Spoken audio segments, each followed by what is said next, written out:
করব এবং হচ্ছেটা কি তৃণমূলের রাজনৈতিক মঞ্চ খুলে দিতে হচ্ছে ভারতীয় সেনাকে, কারণ বারবার বলার পরেও তৃণমূল নিজের সম্পত্তি ভেবে ভারতীয় সেনার জমিতে তার মঞ্চ তৈরি করে রেখে দিয়েছিল।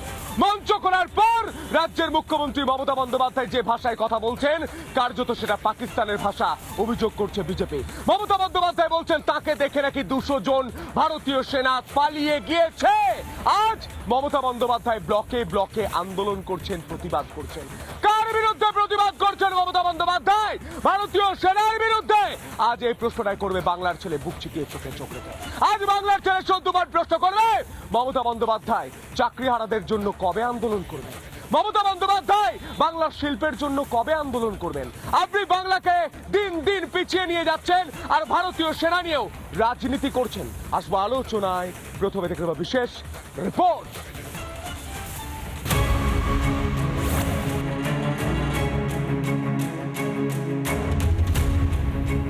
সেনার জমিতে মঞ্চ তৈরি করে ভাষা আন্দোলনের নামে প্রতিবাদ তৃণমূলের।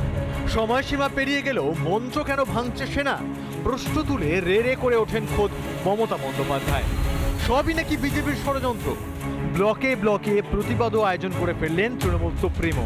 মঞ্চের কাপড় খুলতেন না, মঞ্চ ভাঙতেন না, পোস্টার থেকে শুরু করে তৃণমূল কংগ্রেসের ফ্ল্যাগ থেকে শুরু করে সবকিছু সরিয়ে দিতেন না। It is unethical, unconstitutional.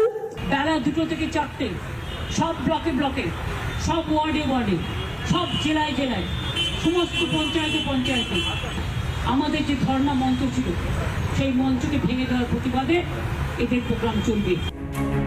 কিন্তু ওই যে চাপের নাম বাবাজি, সেনার চাপ পড়তে মঙ্গলবার সকাল সকাল খুলে ফেলা হলো মঞ্চ।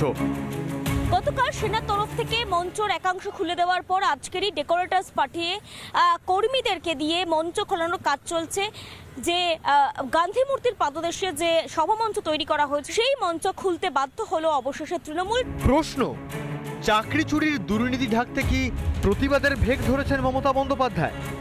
উদ্দেশ্য হচ্ছে যে 1804 এই থেকে দৃষ্টি ঘোরানো, ক্যামেরাটা যেন অন্যদিকে চলে যায়। কারণ প্রশ্নের উত্তর দিতে পারছে না তো। আপনারা প্রশ্ন করবেন তো, যদি ওই ধরনের কোনো আন্দোলন না হয় আপনারা তৃণমূল কংগ্রেসের নেতাদের কাছে প্রশ্ন করবেন যে রাজ্য সরকারেরই একটি সংস্থা এসএসসি, তারাই বলছে আমার রাজ্য সরকার চোর।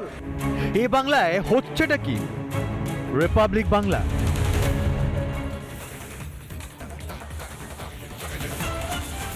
গোটা ভারতের মানুষ প্রশ্ন করছে বাংলায় হচ্ছে নাকি? মমতা বন্দ্যোপাধ্যায় বলছেন যে 200 জন ভারতীয় সেনা তাকে দেখে দৌড়ে চলে গিয়েছেন, তাকে দেখে পালিয়ে গিয়েছেন। মমতা বন্দ্যোপাধ্যায় আজ ব্লকে ব্লকে আন্দোলন করছেন।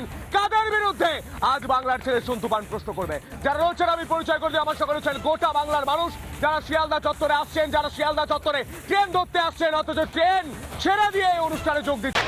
নানা ধরনের কন্টেন্ট দেখার জন্য লাইক করুন, শেয়ার করুন আমাদের ফেসবুক পেজ, সাবস্ক্রাইব করুন আমাদের ইউটিউব চ্যানেল। পাশাপাশি অন্যান্য ব্রেকিং নিউজের জন্য অবশ্যই চোখ রাখুন রিপাবলিক বাংলায়।